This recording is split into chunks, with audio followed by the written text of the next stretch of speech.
What is going on? This is the Leafs Convo podcast for Oak Ridge Ford, Sunday Spectacular Styles, January 5th, 2020. It's the day after the Leafs outshoot the Islanders 3-0 at Scotiabank Arena. The one and only Michael Hutchinson picking up his third straight win between the pipes and a shutout to boot. Mike Augello joins us. Michael, good times for the Maple Leafs. Can you believe this? Points in 10 straight games. Sheldon Keefe, 15 wins in his first 20. And this is his first go-round as an NHL head coach. And Justin Bieber's all over the place, Mike. These are great times for the Buds. Good morning, Norman. Well, yeah, I mean, I'll concentrate on the ice stuff before I comment on Bieber. I mean, this team is playing night and day different than they did under Babcock. I mean, you can tell. I mean, obviously they're having success, and when you're having success, everything flows forward through that.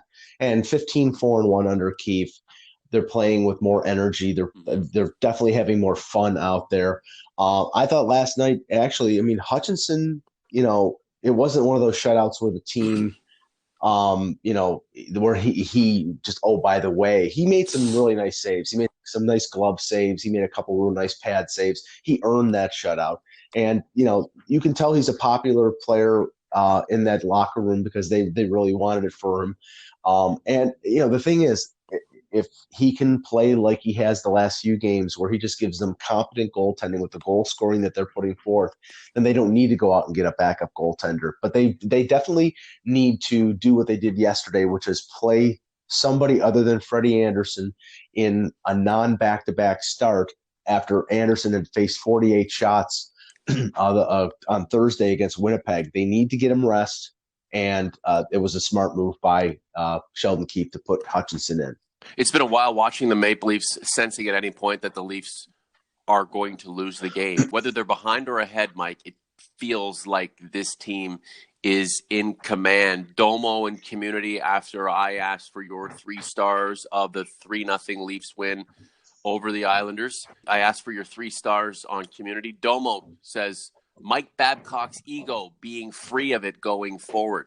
We are really beating a dead horse with this Mike Babcock thing, and I can understand the players perhaps having a little PTSD after dealing with that guy for so long, the good and then the bad, but fans are really having a field day. Well, I mean, because the difference is so stark in terms of how this team played under Babcock and how it's playing now, and the utilization of particular players. I mean, you can't overlook the fact that he sat Justin Hall 71 games last year, but Justin Hall has played regularly since the beginning of the season. So Babcock did recognize that he was playing better, and his coaches said that, he deserved to be in the lineup. So he was in the lineup. But even from that point that he was fired, Hall has been elevated to a top 4 defenseman, which is one of the reasons why he was signed to a contract. Mm-hmm. But just the utilization of players by Keefe, putting Matthews and Tavares together after penalty kills, flipping around the lines, putting Matthews and Marner together, giving guys like Spezza more ice time, yep. Pierre Engvall, big role. I mean, a lot of things that Babcock would have never done is doing, and he's getting positive results. Merrill Strepp in Community, with the success of Chief Keefe, will Babcock find future employment? I don't think one has anything to do with the other, Mike. I think Mike Babcock will land on his feet somewhere, and hopefully he'll have learned from this experience. You can't beat this market. You are not bigger than hockey for sure, but you are not bigger than the Maple Leafs. You are not bigger than the Toronto hockey market. You will be chewed up and spit out. I don't care who you are. It happened to Brian Burke. It happened to Mike Babcock. Hopefully he's learned from this process and he becomes a better coach when he does find that future employment. This is the Leafs Combo for Oak Ridge Ford in London, Ontario, oakridgeford.com. I want to thank all of our OGs and converts for the support of this podcast. The Leafs a 3-0 winner over the New York Islanders. Mike, some real fun play. Austin Matthews, who scored his 28th of the season, and then a nice rush from Kasperi Kapanen, undoing a defenseman and flipping it over to Pierre Engvall, who scored another goal. This is exhilarating play, Mike. This is fun stuff. This is the skill over will that Kyle Dubas has propagated. Well, and I think the key thing here is it's not a few weeks ago, the Buffalo Sabres had a run, and it was all Jack Eichel. It was all his. He scored 4 goals in a game. He was, point streak in 17 straight. This is not just Tavares. This is just not Matthews. This is, you're getting offense from multiple points. Engvall has 6 goals. He was called up in the middle of November, so I mean he's on a 20-goal pace. You're getting offense sporadically out of guys like Dermott and out of Spezza, and Kapanen is has been producing more of late. I mean, it's not just the stars. You're getting secondary offense, and I mean in this streak up until yesterday, they were averaging 5 goals a game during at 9 games. Yep. Now they hit 3 yesterday, so they're probably a little below 5. But 5 goals per game, I mean, that covers up a lot of defensive ills, but they have played at least the last 4 periods. They played well in the third period against Winnipeg, and then they sort of played the same style that the Islanders played, and they just played it better, and they had more offensive weapons. And the Islanders don't have offensive weapons, so you saw the difference. Don't forget, there is not an empty net out there that Zach Hyman can't or won't fill with rubber. And I have to say, I always joke that I wish I could have 3 Zach Hymans, but the thing is, he plays well with Tavares. He plays well with Matthews. He goes into the corners and gets the puck for those guys. He is,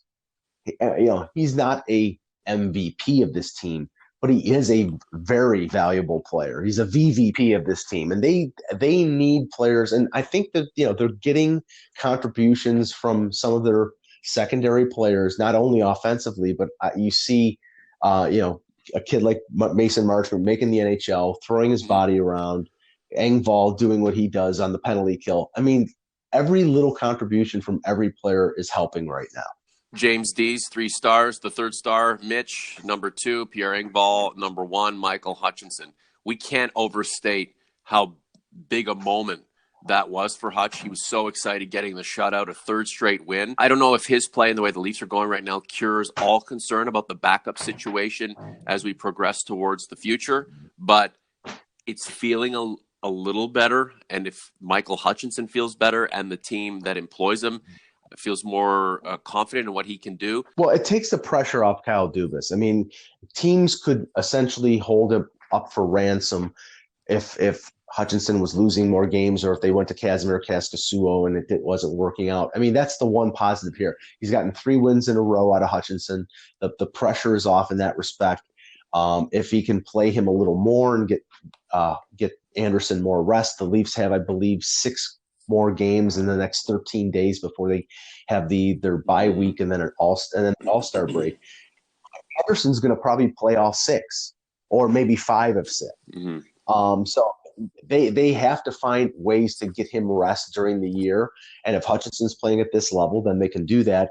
But I think him having at least a little bit of success takes a little bit of pressure off of Dubas to go out and make a trade. At what point, though, Mike, does Michael Hutchinson solidify the backup role and make it his, and make everyone feel comfortable and content that he is there and that he will indeed on most nights hold down the fort the way he should? At what point will we know he's made the grade and we're good to go? Well, I think if he has a hiccup where he has 2 bad games in a row, then it's going to go right back to this team needs to address backup goaltending before February 24th, before the deadline. I mean, it's going to be important down the stretch. I mean, the one thing you want to prevent is the overuse of Anderson going down the stretch, because we've seen in the playoffs with him having an empty gas tank that he's not the same goaltender. And we even saw it in the couple games in late December and early January, where he started a couple games, he wasn't at his best, and I think it was because he played so many games after Babcock was fired to get them back, that he played more than he really had to, including both ends of a back-to-back. You have to find Anderson time to rest. Real quick, Mike, before we go, Justin Bieber hanging around the Maple Leafs like he is a groupie. Look, people lining him up with the Drake thing and the Raptors. Justin Bieber was a Leaf fan before Drake even gave a crap about the Raptors. So the guy's legitimate. He loves his Maple Leafs. He's having a fun time being around the team. He and Austin Matthews have this bromance going. I know a lot of Leaf fans don't like to admit him being a fan of the Maple Leafs and him helping to elevate the brand is a good thing, but it is because, there's a lot of bravado and, Justin Bieber, he's terrible. I like this bromance. I don't think he's a bad luck or good luck charm. He's just hanging around the team right now in the same way Drake was hanging around the Raptors. And I don't think it results in anything, but it is what it is. Super Coop in community says he loves his Leafs, but Bieber is an embarrassment, though. Mike, I know you've been waiting all week to chime in on Justin Bieber and the Maple Leafs, so I'll let you do that and make that the last point of this combo. Well, I'll make 2 points. One on Bieber. I really don't care. It's great that he's a Leaf fan. I've like I said, I've seen, with Drake, he was a Raptors fan, but he goes to Los Angeles and he's wearing Lakers gear. I've seen Bieber when he's in LA wear Kings gear. He's a hockey fan. He's a Toronto area kid. So any support that he gets, let's just say this: it's better for the Leafs that the poster boy for their fandom is Justin Bieber than Mike Myers with the Love Guru. Yeah, I love Mike Myers, but that's sort of 1990s stuff. In terms of one other thing, the World Juniors has been really good for the Leafs. Nick Robertson played very well for Team USA, continuing what he was doing in Peterborough. He looks like a real success as a second-round pick. Rasmus Sandin, 2 goals and 2 assists in the game yesterday against Russia, and the Russians win and they play Canada today. The one thing Chris Johnston from Sportsnet said yesterday, which is interesting, is that Sandin might get a call up at some point later in the season, like probably in late January, early February. And I think the key to that is they don't really care about him burning the first year of his entry level, but they wanted to limit him to less than 40 games because that starts to clock on unrestricted free agency. He improves their defense. It might free them up to trade somebody off of their defense and clear space to make another move. So very interesting stuff. Interesting times ahead, Mike. It's all about growth and development always. The way this team has played and positioned itself over the last month means Kyle Dubas, Brendan Shanahan, the Brain Trust, the coaches and the players all have one goal in mind: go and win that damn jug. Michael, have a good one, buddy. Thanks, Norm.